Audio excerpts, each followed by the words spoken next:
Ladies and gentlemen, please welcome Jodie Foster.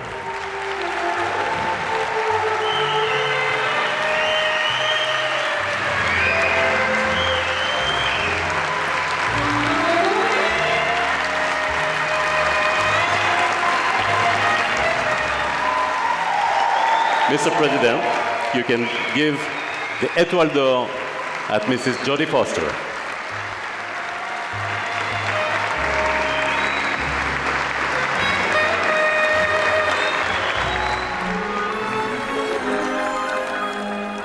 Bonjour Jodie Foster. Bonjour. Quelle émotion ici au Festival de Marrakech de voir sur scène recevoir cette récompense ici. C'était quelque chose d'important de dire waouh, 60 ans de cinéma sont passés, c'est passé comme un souffle, hein, vous avez dit ça. C'est vrai. Enfin, c'est toujours un grand honneur et une grande joie de recevoir des honneurs parce que ça me fait penser à toutes les années. Ouais. Et ça fait quand même beaucoup d'années. Hein. J'ai commencé dans les années 60, et puis 70, et puis 80, 90, etc. C'est long. Ah oui, elle a commencé vraiment toute petite, mais alors là, même dans une pub, je crois, la première fois, c'est un truc vrai. comme ça. Hein. J'ai commencé à l'âge de 3 ans, et puis après j'ai fait des séries télé à l'âge de 6 ans, et puis après c'était des films. Un truc de fou. Alors, on a vu apparaître Marty Scorsese à l'image sur cette cérémonie d'hommage, comme ça, qui vous a envoyé un message, qui a dit waouh, je me souviens de la petite fille qui arrivait pour Taxi Driver. C'était un cadeau et on m'a rien dit. Je ne savais pas qu'il avait fait ça. Et ça m'a donné un gros sourire. Ouais, ça rappelle on se rappelle toujours parce que ça a été quand même extraordinaire. Robert De Niro, avec qui vous apprenez pratiquement qu'est-ce que c'est que le cinéma, quoi. C'est vrai, et puis j'avais déjà fait un film avec Scorsese, Alice ne vit plus ici, quand j'avais 9 ans, peut-être 9 ans, 10 ans. Alors je le connaissais déjà et j'avais quand même fait plusieurs films déjà. Lui, il avait fait que 3 films. Ouais. Et puis là, à 12 ans, il m'a invité pour jouer dans Taxi Driver. Et ça a changé ma vie, bien sûr. Ouais. Non mais là, le personnage, c'était quand même pas courant, hein. Le personnage de la prostituée. C'est vrai. C'est un film qui en plus était un film qui était quand même assez violent, présenté au Festival de Cannes. C'était pas gagné, hein. Oui, à l'époque, c'était très violent. Maintenant, quand on voit le film, c'est pas très violent du tout, mais à l'époque, ça faisait je ne dirais pas un scandale, mais ça déstabilisait les gens. Et à l'époque, il y avait des questions aussi, c'était trop violent pour avoir à Cannes, et ils se souciaient. Et ils se souciaient ils savaient pas si aux États-Unis on allait leur donner une sorte de rating, comme on dit, X. À cause de la violence. Ouais, et c'est vrai que De Niro, c'était un bon prof de... Il était c'est vrai. Il m'a pris entre ses mains un petit peu. Il m'a appris à faire des improvisations, à lui suivre un petit peu dans son terrain. Et jusqu'à ce moment-là, moi, je pensais que le métier d'acteur, c'était pas très intéressant. Je pensais que c'était... on apprenait des paroles et puis quelqu'un nous disait d'être naturel, d'être naturel. Et c'est à travers le travail que j'ai fait avec De Niro que j'ai compris qu'il s'agissait de quelque chose de plus. Oui, alors des personnages extrêmement forts. Évidemment, on ne peut pas ne pas penser à Jonathan Demme au Silence des agneaux. Ça, ce personnage-là, on y tient. Oui. Hein, cette psy, ce psy cannibale et elle qui va au fond l'affronter comme ça. Oui. Pourquoi ça a été tellement marquant de jouer cette femme-là ? C'était marquant pour moi, mais c'était marquant pour la culture aussi. Déjà parce que le roman de Thomas Harris était magnifique. Hein, ça a débuté tout. Et c'est de là où on s'est tous, s'est inspiré. Et je pense qu'on a tous fait le travail de notre vie. Hein, Jonathan Demme, bien sûr, mais aussi Anthony Hopkins et le chef opérateur Tak Fujimoto. Enfin, tout le monde a fait le travail dans leur vie, mais c'était à cause de ce roman. Ouais, et ça faisait peur quand... Pas tellement. Enfin, Anthony Hopkins me faisait peur un petit peu, parce qu'on n'avait pas la possibilité de se parler beaucoup avant le tournage.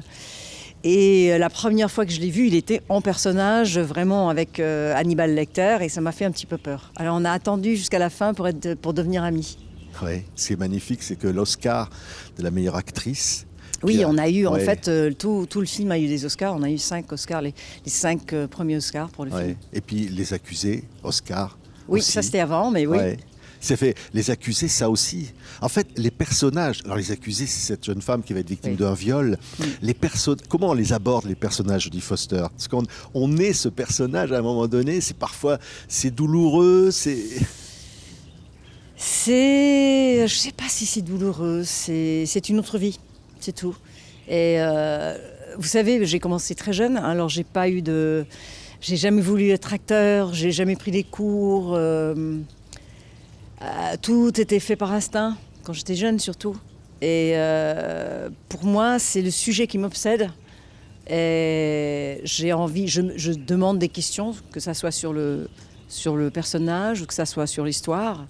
Et il me faut avoir les réponses. Et c'est ça le cinéma pour moi. Ouais. C'est de raconter des histoires, mais aussi de demander des questions et d'avoir des réponses. Ouais, mais c'est vrai que dans Les Accusés, c'est un film précurseur au fond, précurseur des combats des femmes, encore maintenant. Oui, oui, c'est vrai, c'était un film important, significatif pour les femmes, Ouais. pour parler d'un sujet très difficile que jusqu'à ce moment-là, qu'est-ce que je pourrais dire, on l'avait jamais entamé comme ça. Et ça a posé une question très importante. Est-ce que une femme peut mériter un viol? Et bien sûr, la réponse est Ouais. non. Mais à l'époque, c'était pas sûr.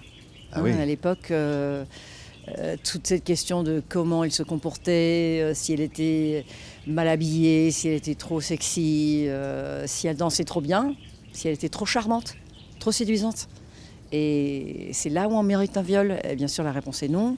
Et le film a vraiment entamé ce sujet-là. Ouais, il y a plein, évidemment, on peut pas parler de tous vos rôles, je dis, parce que c'est quand même, Merci. quand il y avait Panic Room, les contacts, c'est vrai, comment on rentre dans un film? Il faut qu'il y ait de l'originalité, il faut qu'il y ait une écriture, voilà, il faut qu'on soit dans quelque chose de neuf qui bouscule. Non, c'est toujours différent, mais c'est surtout... Je travaille à travers le scénario. Le scénario, c'est la chose la plus importante pour moi. C'est la chose que je regarde au début, vraiment, sans être trop emportée par les autres choses. Alors, le metteur en scène, c'est à part. Le casting est à part. C'est vraiment le scénario. Et puis, si le scénario me passionne, si ça me fascine, pour des raisons conscientes ou inconscientes, et là, je vais au seconde étape. Alors, c'est le metteur en scène. Ouais. Et le metteur en scène, bien sûr, qui est le visionnaire du film, c'est lui ou elle qui apporte leur langage, leur signature, toutes les idées que il ou elle ont dans leur tête. Ouais. Et je suis là pour leur suivre, pour leur servir. Ouais. Si je vous dis, je t'attends depuis la nuit des temps, Oh là là ça me suit partout, ça. ça aussi partout. Ça, c'est le Parce que- malheur de l'Internet. Non, mais en même temps, c'est comme ça qu'on vous a connu, je dis, en France. Oui. Avec cette façon de parler français, parce qu'on s'est dit, c'est voilà la petite américaine qui parle français, c'était quand même chouette, Oui. chanter en français Et comme oui. ça. J'étais venue pour faire un film français qui s'appelait Moi Fleur Bleue, un film, bon, je ne sais pas si c'était un bon film, mais c'était avec Jean-Yann Ah et ouais. Sidney Rome et Bernard Giraudot. Et pendant le tournage, on m'avait proposé si je voulais chanter le chanson du film en français. Alors je l'ai fait, et puis bon, j'ai fait des petites tournées en France, alors les gens me connaissent comme ça. Ouais, avec Claude François. Oui, avec Ça- Claude François. D'ailleurs, c'était un des derniers émissions qu'il avait fait, je pense. Ouais. Et une chanson de Gainsbourg, je crois. C'est ça, Ouais. Comic Strip, Comic ça Strip. s'appelait. Ouais. Je l'ai fait avec lui. Et Il tout- était très gentil, Il était très gentil. très gentil. Et vous étiez sur une balançoire, non? Il n'y avait pas un truc comme Oui, il y ça? avait un moment, on était sur une balançoire et on chantait. Oui, mais je me souviens le tournage, surtout. Il avait ses enfants qui étaient là aussi, ses garçons. Il était vraiment adorable. Ouais. La France, c'est quoi pour vous? Je dis, c'est vrai que le lycée français, Oui, c'est vrai, j'ai fait le lycée C'est- français. Alors la France, je sais pas. Je ne dirais pas que je suis moitié française. C'est pas la moitié quand même. Mais j'ai une éducation française. À la française, ma sœur vit là avec ses enfants. Alors j'ai beaucoup de neveux-nièces ici, maintenant des petits neveux-nièces. Et je suis une différente personne en français. J'ai une voix qui est différente, j'ai une voix qui est plus haute. Je suis moins confiante. J'ai Oui. moins de confiance. Ah oui? Bah oui, parce que j'ai toujours peur que je vais me tromper, Oui. que je vais dire n'importe quoi, que je ne vais pas pouvoir m'exprimer. Alors peut-être ça me donne quelque chose de différent, une sorte de vulnérabilité, parce que Oui. j'ai toujours la trouille. C'est vrai. Mais quand même, les 80 ans de la libération de Paris, Oui, et là, devant le président de la République française, c'est un grand honneur. quoi. d'être la représentante de ça, au fond. Oui, enfin, j'étais deux, mon des partenaire. J'avais un partenaire aussi qui était français, et c'était une chose que je voulais faire parce que bien sûr, la France, je dois beaucoup à la France, et mes parents doivent beaucoup à la France. Mon père aussi, enfin, j'ai pas connu beaucoup mon père, mais lui, il était un pilote dans le RAF anglais. Enfin, il est venu des États-Unis, mais il était pilote pendant la guerre aussi. Ouais. So, Oui, et vous êtes une psy pas top dans Non. vie privée de Oui. Rebecca Zotowski. je suis une très mauvaise psy dans le film. J'écoute pas très bien. Oui. J'écoute Mais- très mal. Je dirige trop. Je suis trop dirigeante. C'est le film. J'aime beaucoup le film. C'est un peu de tout. Hein. C'est un thriller. C'est une mystère. C'est une comédie. C'est romantique. C'est un peu de tout. Ouais, et puis évidemment des comédiennes formidables dans le film. Hein. Oui. Daniel Auteuil, c'est Oui. un amour, Daniel Auteuil. Oui. C'est formidable de jouer Adorable. avec lui. Oui, oui. Grand honneur pour moi de travailler avec lui. Quelqu'un que je connaissais toute ma vie. J'ai l'impression que je le connais toute ma vie. Comme s'il était mon frère, parce que je connais son visage, j'ai vu tous ses films. Et alors, le rencontre était quelque chose de très facile. Ouais, ouais. Vous avez dit dans le discours, jeudi, Oui. devant le public marocain, au fond, le cinéma, c'était pas le but de ma vie. Mon but, c'était d'être heureuse. C'est Oui, vrai, ça. c'est mon plus grand succès. Ouais. Je me lève le matin et je me dis, mais qu'est-ce qu'on va faire? Toujours, je suis heureuse, c'est vrai. Et pourtant, je joue des femmes très sérieuses. Moi, je suis pas très sérieuse, en fait. Oui. Je suis assez légère. Et prendre les choses comme ça, prendre la vie comme ça.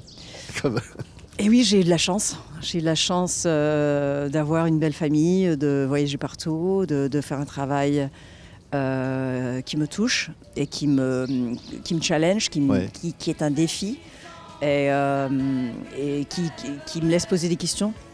Et ça, et aussi, je peux vieillir. Ça, c'est bien. Ah ouais. Hein, je ne dois C'est pas vrai aller à la retraite.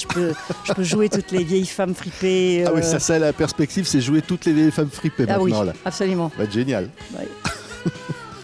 Merci Jody. Merci à vous. Merci beaucoup. Ici au Festival du film de Marrakech, 22e du nom, un grand hommage pour une grande artiste. Merci. Merci beaucoup Jody. Ok.